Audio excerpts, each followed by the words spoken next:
നമ്മൾ പലപ്പോഴും ഈ കാര്യം ഞങ്ങളിങ്ങനെ അവിടെ നിന്നിട്ട് ഇങ്ങനെ പറയുമ്പോൾ നമ്മൾ പറയും, ഡിസ്കസ് ചെയ്യും, ഈ ഒരു ചെറിയ പെർസെൻറ്റേജ് ഒക്കെ കുറവുള്ള മക്കളെയൊക്കെ കിട്ടിയിരുന്നെങ്കിൽ എന്തെങ്കിലും രീതിയിൽ ആയുർവേദത്തിനോ അല്ലെങ്കിൽ മോഡേണോ എന്തോ ആയിക്കോട്ടെ അവർക്ക് ട്രീറ്റ്മെൻറ്റോ കണ്ണടയോ കൊടുക്കാൻ സാധിച്ചെങ്കിൽ ആയുഷ്കാലം മുഴുവൻ ഒരു കാഴ്ച കുറഞ്ഞ രീതിയിലുള്ള ഒരു ജീവിതത്തിൽ നിന്ന് നമുക്ക് അവരെ മാറ്റാൻ പറ്റും. ചിലപ്പോൾ കണ്ണട കുറച്ചു കാലം ഉപയോഗിച്ച് കഴിഞ്ഞാൽ അവർക്ക് നിർത്താൻ പറ്റുന്ന കേസുകളുണ്ട്.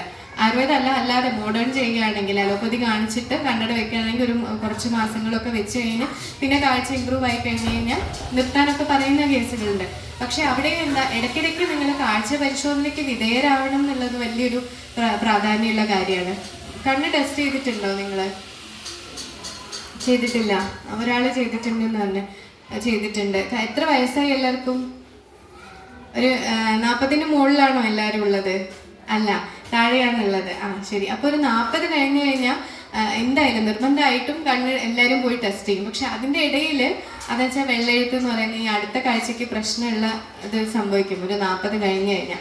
അപ്പം എല്ലാവരും ഖുർആൻ ഓതാൻ പറ്റുന്നില്ല, വായിക്കാൻ പറ്റുന്നില്ല, മക്കളെ പഠിപ്പിക്കാൻ പറ്റുന്നില്ല എന്നൊക്കെ പറഞ്ഞ് എന്തായാലും ടെസ്റ്റ് ചെയ്യും. പക്ഷെ അതിന് മുന്നേ നിങ്ങൾ പോലും ശരിക്കും പറഞ്ഞു കഴിഞ്ഞാൽ കാഴ്ച പരിശോധിക്കാൻ ചെറിയ മങ്ങലുണ്ടാവും, നമ്മളത് അവഗണിക്കും, നമ്മൾ ചെയ്യാൻ നിൽക്കില്ല പലപ്പോഴും.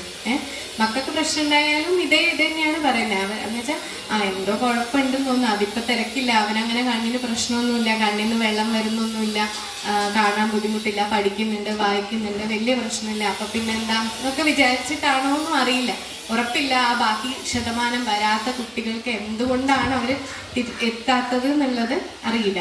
അതിപ്പോൾ ഈ ഒരു അവസരത്തിൽ ഓർമ്മ വന്നപ്പോൾ അത് പറഞ്ഞു എന്നേ ഉള്ളൂ കേട്ടോ.